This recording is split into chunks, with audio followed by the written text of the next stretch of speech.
У вас была какая-то тактика с самого начала, вы ее придерживались? С самого начала у меня была какая-то тактика, и я ее придерживался. Что, давайте жгите, только резче. И посмешнее. Пошел на! Ёлки-облом. Всем привет, друзья! В последнее время этот механический друг набирает все больше лайков и подписок на своем канале, все чаще попадает в бан, и команды соперников тоже почему-то стали его брать. Для этого есть несколько поводов. Первый, его взяли на последнем чемпионате несколько команд и показали, что это такое и с чем его играть. Второе, это то, что многие уже начали понимать весь потенциал Кусаки и его многогранное использование. Если вы знаете больше меня о Кусаки, то скорее подпишитесь на канал, чтобы написать комментарий о том, что я забыл упомянуть. Погнали! Начнем со сборки. Но, чтобы в комментариях ребята, которые шарят больше меня, не стали ныть о том, что я рак, нуб и вообще мне надо в лигу идти с такой сборкой, то я один хрен предложу ту сборку, с которой играю, и мне с ней очень комфортно. Первым мы берем магические сапоги, которые дают плюс 22 магической защиты. Вот здесь на самом деле суть этих сапогов в том, что брать нужно те, против кого вы стоите на линии изначально. Против магов подойдут эти, против тех, у кого физурон, нужно брать сапоги воина и так далее. Смотрите описание своих кроссовок. Дальше, щит Афины. Не буду долго расписывать то, что вы можете и так прочитать, расскажу суть.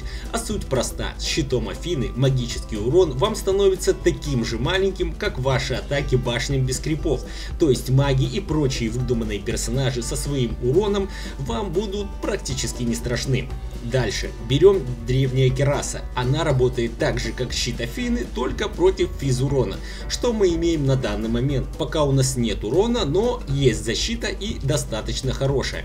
Дальше, сейчас стало модно собирать его в танка, но это при условии, что вы разбираетесь и умеете пользоваться ультой и второй способностью в совокупности. Если нет, то слушай меня дальше. Далее, для нанесения урона, потому что Робокоп все-таки боец, предлагаю взять бесконечную битву, которая даст вам и урона, и здоровье, и перезарядку навыков, и даже небольшой антихил в зависимости от урона.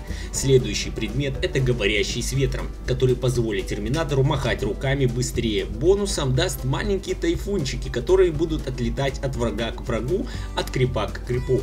Последний предмет я оставлю для вашей фантазии, потому что лично мой опыт говорит, что практически на всех героев последний предмет я беру исходя из ситуации. То есть, если я вижу, что теме нужен больше танк, чем урон, то беру предмет из защиты. Если вижу, что нужно добавить урона, то берем что-то из раздела атаки. Первая способность Кусаки дает вам возможность не просто атаковать пассивкой, но и бонусом наносит урон при помощи 12 ракет, которые наносят большую часть урона на первых этапах битвы. То есть вы можете просто бегать рядом с целью из крипов или героев, и они будут сами атаковать без вашей помощи. Туда дальше урон будет увеличиваться, но для большего ущерба лучше совмещать его с автоатакой, конечно же.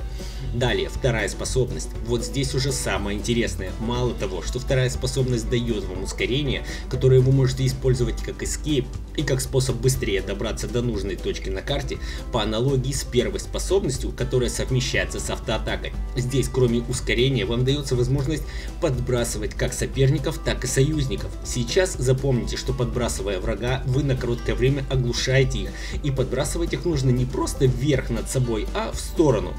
Самое частое — это под башню, конечно же, желательно свою. Либо, если вы в соло против и врагов стоите, то в сторону соперников, чтобы, во-первых, кинуть их подальше от себя, во-вторых, оглушить их и того, кого вы подбросили, и тех, по кому вы их бросили. Со временем вы научитесь бросать врагов в ту сторону, в которую вам нужно. Если брать в расчет те же телодвижения в сторону союзников, то здесь можно кинуть в толпу какую-нибудь адету, чтобы та ультой снесла часть лиц, или наоборот кинуть союзников с малым количеством здоровья от врагов, дав ему возможность уйти от унижения. Сами видите, что здесь полет фантазии огромен, но если вы играете с ущербным ребенком, который мешает играть союзникам, кидая их постоянно, то купите волшебное зелье, и для вас вторая способность союзного Кусаки станет легким ветерком, и вас она касаться не будет. Ульта. Наш кусок металла разгоняется и врезается во врага, станя его на короткий промежуток времени. Собственно, все. Правда, вот и все, ульта Кусаки. Но перед тем, как атаковать ультой, лучше всего включить первую, потом вторую и сразу ульту, чтобы при атаке вы могли сразу наносить урон ракетами от первой способности и могли подкинуть врага в нужную для себя сторону, пока он ловит легкий стан. Кусака очень разнообразный герой, который и в лес пойдет, причем без возмездия тоже можно, и танком побегает, и по классике бойцом тоже можно. Он не сложен в освоении, поэтому если вы ищете бойца на первое время, пока не захочется кем-то другим побегать, то вперед, смело приобретайте, либо, как делают умные люди, через пробные карты, чтобы кровно заработанные боевые очки не тратить. Ну, а на этом пока все. Вот такой короткий гайд. Если вы досмотрели до этого момента, то смело оформляйте подписку, чтобы такие же, как и вы, любители моблы, видели мои видео в рекомендациях. И счастливо!